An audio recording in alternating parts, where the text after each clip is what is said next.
আয়ার নবী ডাক দিয়া কয়, যুবক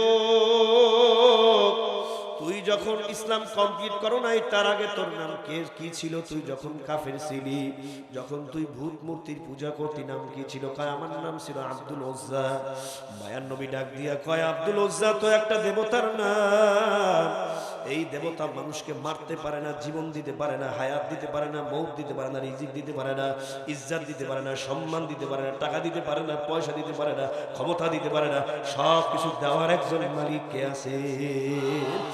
মুসলমান, বেতাল পাড়া মুসলমান জোরে আওয়াজ করে বলেন, সব কিছু দেওয়ার একজন মালিক কে আছে? আরো জোরে বলেন, সে কি? আরো জোরে বলেন, আল্লাহ। ওই মালিক আমার মাওলার পরিচয় দেন। তারপর মালিক আমার মাওলার কবরে গিয়ে ঘুমাইয়ে মায়ার নবী ডাক দিয়া কয়, যুবক আয় এইদিকে আয়, এইদিকে আয়। আজকে থেকে তোর নাম আমি পয়গম্বর রাইখা দিলাম আব্দুল্লাহ। আরো জোরে কোন সুবহানাল্লাহ। আমার ভাইরা যুবক খুশি হইয়া আবার নিজ বাড়িতে যায়, কিন্তু দুঃখজনক বিষয়, আল্লাহু আকবার, ছোটবেলায় এই যুবক আব্দুল্লাহর আব্বা জান দুনিয়া থেকে বিদায় হয়ে কবরের বাসিন্দা হয়ে যায়। মা অন্য এক পরপুরুষের সাথে বিবাহ বন্ধনে আবদ্ধ হইয়া সেখানে ঘর সংসার করে। আমার ভাইরা আব্দুল্লাহ তখন ছোট, চাচার বাড়িতে লালন পালন হইয়া বড় হয়। যখন প্রাপ্তবয়স্ক হয়, চাচাই একটা মেয়ের সাথে বিবাহ বসাইয়া দেয়, বিবাহ করাইয়া দেয়। আমার ভাইরা যখন বিবাহ করাইয়া দেয়, পুত্রবধূ ঘরে আসে। আমার ভাইরা, আমার বন্ধুরা, ওইদিকে বাবা ছোটবেলা বিদায়, মা থাকতেও নাই, চাচার কাছে থাকে। চাচা একটা কাফের মুশরিক বেঈমানদের বিগ বস লিডার। চাচা খুব বড় একটা জালেম। যখন নাকি আব্দুল্লাহ বাসায় চলে আসছি, কয়েকটা দিন যাওয়ার পর আব্দুল্লাহ সাহাবীর অন্তরের ভিতরে আমার রাসূলের প্রেম বেদনা, আমার মায়ার নবীর মুহাব্বতের আগুন ধাউ ধাউ ধাউ ধাউ করে জ্বলে উঠছে। আব্দুল্লাহ এবার সহ্য করতে পারে না, নিজেকে কন্ট্রোল করতে পারে না, দৌড় দিয়া চাচার কাছে চলে গেছে। চাচা, ওই মায়ার নবী মুহাম্মদুর রাসূলুল্লাহর সোহবতে আমি যাইতে চাই, তাকে আমার খুব দেখতে মনে চায়, খুব মিস হইতেছে, স্মরণ হইতেছে, আপনি আমার অনুমতি দেন। বেঈমান চাচা, কাফের মুশরিক বেঈমানদের বিগ বস লিডার চাচা ডাক দিয়া কয়, এ আব্দুল উজ্জা, এত বড় দুঃসাহস তোরে কে দিল? আমি তোর অভিভাবক, তুই নাকি মুহাম্মদ নবীর হাতে হাত দিয়া কালেমা পড়ে মুসলমান হয়ে গেছ। এই আমার অনুমতি নাও নাই, আজকে তোর কিন্তু খবর আছে। এত বড় দুঃসাহস তুই কোথায় পাইছ? আব্দুল্লাহ সাহাবী ঈমান বাড়া মজবুত।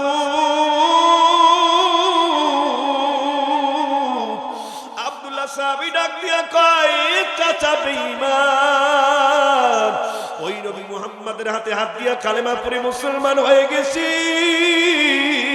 আল্লাহ আমার এক, আল্লাহ ছাড়া কেহ মাবুদ নাই।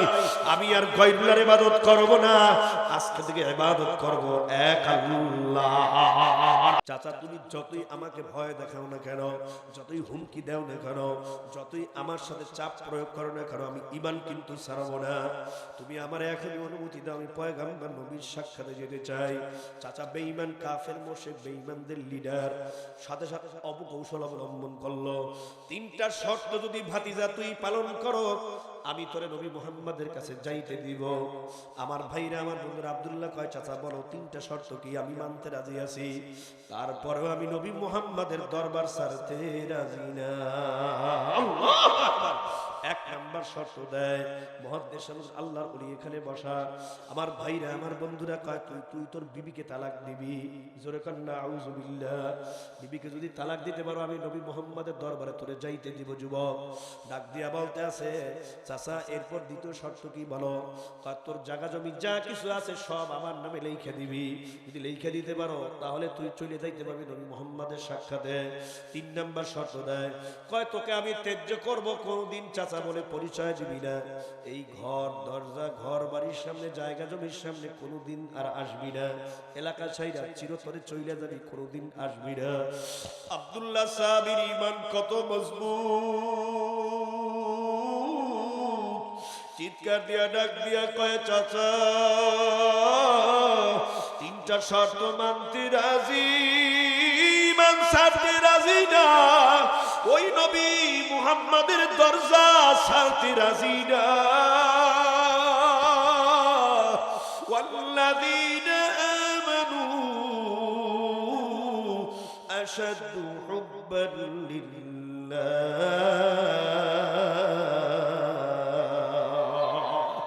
শরাবে মোহব্বত পেলা দে हम खुदाया, मोहब्बत की आतिश जला दे हम खुदाया। আল্লাহু আকবার। ডাক দিয়া বলতে আছে, চাচা এই মুহূর্তে আমি আমার বিবিকে তালাক দিয়া আসলাম। চাচা কাগজ কলম দাও, জায়গা জমি সব তোমার নামে লিখে দেই। আমার অন্তরে জ্বালা পোড়া একটাই, আমি নবী মুহাম্মাদের সাক্ষাতে যেতে চাই। আল্লাহু আকবার বলে সবাই। নম্বর ডাক দিয়া কয়, চাচা রাত্র গভীর, এখনই আমি বিদায় নেব, আমার বিদায় দাও। ওইদিকে আমার ভাইরা তদানীন্তন সময়ে মদিনার মধ্যে প্রচন্ড শীত এবং ঠান্ডা বাতাস চলতেছে। মানুষ বাহিরে যায় আর থর থর করে ঠান্ডা শীত এবং বাতাসের কারণে কাঁপে। রাত্র অনেক গভীর। আব্দুল্লাহ সাহাবী এবার চাচার থেকে বিদায় নিয়ে মদিনাতে রাসূলের খেদমতে হাজির হবে, তার দরবারে যাবে। যখন নাকি রাতের গভীরে আব্দুল্লাহ চাচা থেকে বিদায় নিয়ে রওনা দেয়, বাহিরে যাওয়ার আগে চাচা বেঈমান ডাক দিয়ে কয়, আব্দুল্লাহ তোর শরীরে পরনের কাপড় চোপড় আছে, তাও তো আমার টাকার কিনা, ওইগুলি সব তুই খুইলা রাইখা যা। আব্দুল্লাহ সাহাবী ডাক দিয়ে কয়, চাচা একটু কি মানবতা তোমার মধ্যে নাই? তোমার মধ্যে কি একটু মায়া নাই? এত নিষ্ঠুর পাষাণ একটা মানুষ তুমি।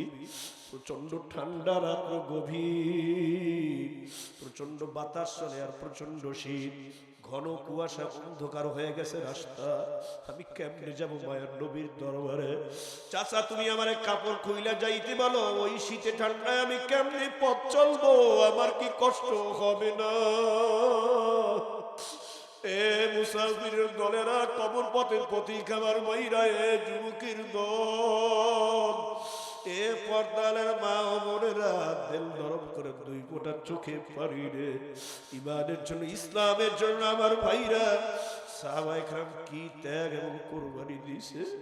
আল্লাহ হাজার ভাগের এক ভাগও কিন্তু আমি এখনো দিতে পারি নাই। বেঈমান চাচা উত্তর দেয়, আব্দুল্লাহ আরে যার মোহাব্বতে যাবি তারে গিয়া জিগা, তুই কি পইরা যাবি? তুই কি বস্ত্রহীন অবস্থায় যাবি না বস্ত্র পইরা যাবি? ওই উত্তর আমি দিতে পারবো না। জোরে বলেন নাউযুবিল্লাহ। নিরুপায় হইয়া আব্দুল্লাহ সাহাবী বস্ত্রহীন হইয়া, কাপড় চোপড় খুইরা, উলঙ্গ বিবস্ত্র হইয়া, রাতের গভীরে কনকনে শীতের মধ্যে ঠান্ডা বাতাসে রওনা দেয় মদিনাতুর রাসূলের দরবারের দিকে। বাহিরে নামার পর প্রচন্ড ঠান্ডা বাতাস, কনকনে শীত, অন্ধকার রাস্তা। আব্দুল্লাহ সাহাবী থর থর থর থর করে কাঁপতেছে, একটা পাখির মতো হয়ে গেছে, ছিন্ন ছিন্ন অবস্থা। আমার ভাই একটা কদম মনে হয় যেন সামনে দেয়, 10 কদম পিছনে আগায়, বড় কষ্ট হইতেছে পথ আগাইতে। শরীরে পরনে কোনো কাপড় চোপড় নাই। জানুয়ারি মাসের 1 তারিখ থেকে নিয়ে 15 তারিখ পর্যন্ত প্রচন্ড শীত গেল, ঠান্ডা বাতাস গেল। এমন সময় রাত্র গভীরে যদি কাউকে কাপড় চোপড় ছাড়া বাহিরে নামাইয়া দেন, 10টা মিনিট থাকতে পারবে না, বলবে শরীরটা বরফের মতো হয়েছে, আমি বাঁচবো না, আমারে তাড়াতাড়ি নিয়ে যাও। কথা ঠিক না ঠিক ধরে কর। আব্দুল্লাহ সাহাবী বড় কষ্ট কইরা কনকনে শীতের মধ্যে গভীর রজনীতে হাঁপুর দিয়া আস্তে আস্তে পথ চইলা, বড় ত্যাগ কোরবানি দিয়ে আমার মায়ের নবীর দরবারে হাজির।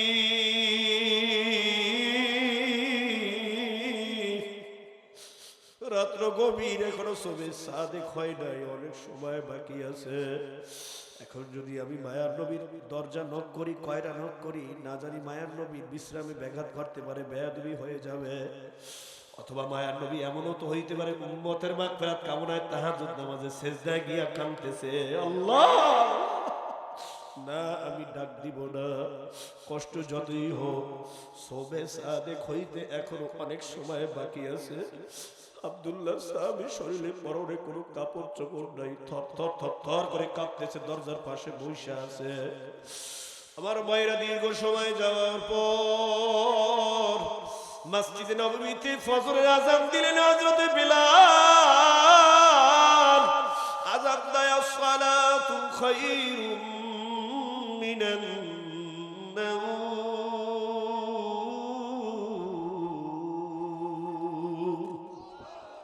আসসালাতু খায়রুম মিনান নাওম।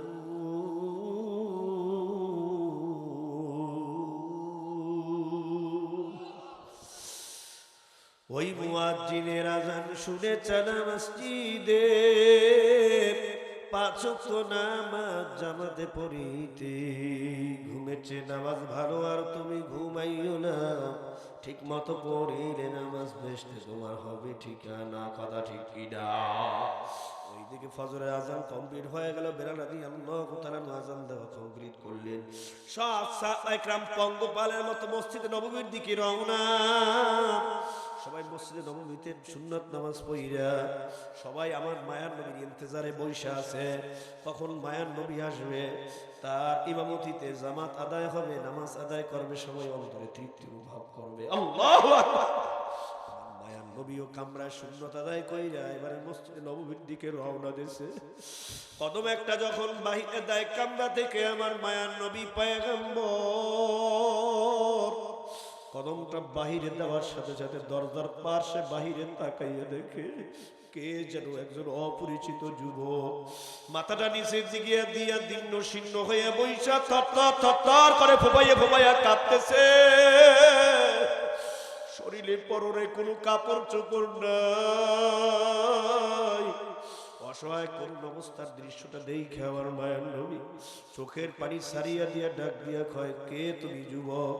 কি তোমার পরিচয়? কোথায় তোমার বাড়ি? এই অসহায় করুণ দৃশ্য অবস্থা তোমার কেন রে যুবক? যুবকটা আল্লাহু আকবার লাব্বাইক বলে দাঁড়াইয়া যায়। লাব্বাইক ইয়া রাসূলুল্লাহ, আল্লাহু আকবার, ফিদাকা আবি ওয়া উম্মি ইয়া রাসূলুল্লাহ।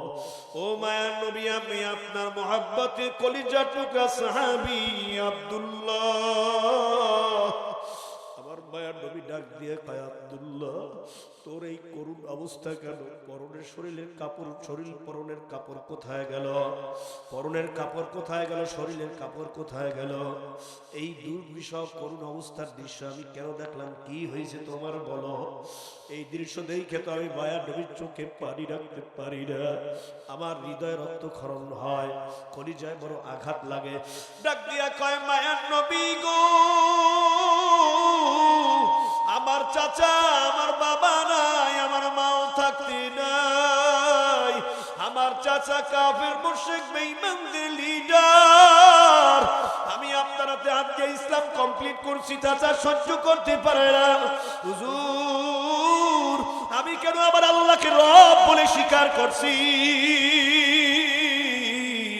ওই বেঈমান চাচার কাছে এটাই অন্যায়, এটাই বড় অপরাধ হয়ে গেছে। আমি কেন আপনাকে নবী হিসেবে গ্রহণ করলাম গো পয়গম্বর? এটাই আমার চাচা বেঈমানটার কাছে আমার বড় মারাত্মক অন্যায় হয়ে গেছে। আমি কেন মাওলার কুদরতি কদমে সেজদা দেই? আমি কেন আপনার মহব্বতে দাঁড়িয়ে রাখলাম? আমি কেন টুপি পরলাম, সুন্নতি পোশাক পরি? এই অপরাধে ওই বেঈমান চাচা আমার ঘর থেকে বের করে দিয়েছে। ও মায়ার নবী, শুধু কি তাই, আমার বিবিটারে পর্যন্ত তালাক দেওয়া হয়েছে। ঘর বাড়ি টাকা পয়সা যা কিছু আছে সব নিয়ে গেছে, জায়গা জমি সব তার নামে লিখে নিয়েছে। অবশেষে কাপড় চোপড় ছাড়া রাতের গভীরে আমার ত্যায্য কইরা ঘর থেকে নেওয়াইয়া দিয়েছে। আমার মায়ের নবী চোখের পানি মুছে আর ডাক দিয়া কয়, যুবক আল্লাহু আকবার, আমি মায়ার নবী আজকে থেকে তোর জন্য অভিভাবক হয়ে গেলাম। মৃত্যুর আগ পর্যন্ত আমি তোর অভিভাবক। জোরে জোরে কও সুবহানাল্লাহ। মায়ের নবী এই কথা বইলে মসজিদে নববীর দিকে যায় না। আমার মায়ের নবী আবার কামরার মধ্যে প্রবেশ করছে। কামরার মধ্যে প্রবেশ করে আমার মায়ের নবী বেশি দেরি করেন নাই, অল্প সময়ের মধ্যে আবার বের হয়ে আসছে। হাতের মধ্যে পাতলা একটা চাদর, খুব সুন্দর একটা দামি চাদর। চাদরটা ইনা দিয়া যুবকের ডাক দিয়ে কয়, যুবক আব্দুল্লাহ, চাদরটা ধর। এই চাদরটা নাও, দুইটা খণ্ড করো, দুইটা ভাগ করো, একটা ভাগ দিয়া শরীরের মধ্যে পেঁচাইয়া নাও, আর একটা ভাগ দিয়া তোমার লজ্জাস্থান সতরটানে ঢাইকা নাও। মায়ের নবী বলার পর আব্দুল্লাহ তাই করলো। এক টুকরা চাদর শরীরে পেঁচাই এনেছে, আর এক টুকরা চাদর দিয়ে লজ্জাস্থান ঢাইকা এনেছে। আব্দুল্লাহকে আবার মায়ের নবী ডাক দিয়া কয়, আব্দুল্লাহ এবারে আর দেরি না, মসজিদে নববীতে চল, সাহাবায়ে কেরাম আমার অপেক্ষায় বসা, মালিকের কুদরতি কদমে সিজদা দেওয়া লাগবে। সাথে সাথে আব্দুল্লাহকে নিয়ে মায়ের নবী মসজিদে নববীতে চলে গেল। সাহাবায়ে কেরাম দেখার সাথে সাথে আবার মায়ের নবীকে দাঁড়াইয়া সালাম করে। মায়ের নবী মসজিদে নববীর মুসল্লায় নামাজের মুসল্লায় গেল, দাঁড়াইলেন, ইকামত হয়ে গেল, নামাজ শুরু করলেন, ডানে বামে সালাম ফিরাইয়া আমার মায়ের নবী দাঁড়াইয়া গেছেন। ডাক দিয়ে কয়, আবু বকর, ওমর, ওসমান আলী, বেলাল, কেউ যাইবা না, জরুরি কথা আছে, একটু সময় বসো। আব্দুল্লাহর দ্বারা করাই আবার মায়ের নবী হাউমাউ করে কান্না করে চোখের বাড়ি ফেলাইয়া দিয়ে কয়, আজকে তোমাদের ভাই আব্দুল্লাহ তোমাদের মাঝে হাসি,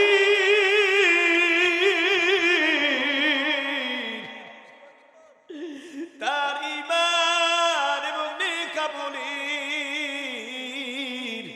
ঈমানের জন্য সে যে ত্যাগ এবং কুরবানি দিছে,